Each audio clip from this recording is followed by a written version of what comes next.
So we looked in the paper the very first day we came, and we saw where the talk was announced, and we were excited, and we said we must be part of this. Why? Because my area of research and interest is HIV/AIDS, and I'm a professor who teaches about HIV.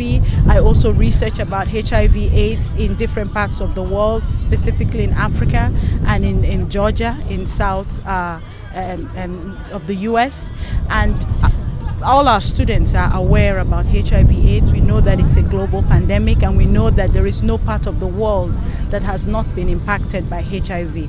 And we just know that women are very important in global health intervention. And when women don't speak up, things continue to go bad. So being an all-female group, except the professor, it was just the right thing for us to do, to come and support and come and help. And this is just the only little way we can contribute to the work being done here in Aruba. At the moment, there is no vaccine and there is no cure for this disease. However, the medication has gotten so much better.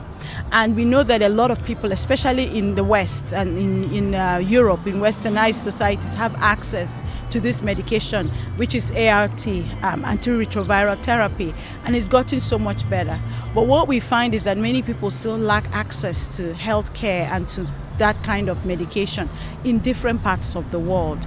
And one of the solutions that we really would like to see happen is that access to the medication gets better, that governments are able to be supported to buy these drugs and to be able to give it free of charge to people who are suffering already.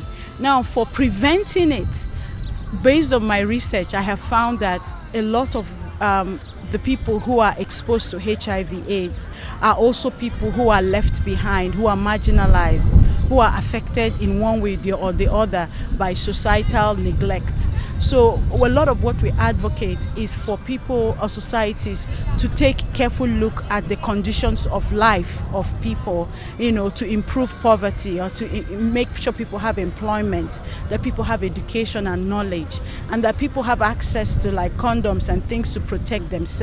Right now, globally, the number of people living with HIV/AIDS is 36.9 million people. And the good news, though, is that the number of people living with HIV/AIDS has been increasing, but the number of new infections has been declining. And the number of people dying from the disease has also been declining. The medication has gotten so much better, so people are able to survive more.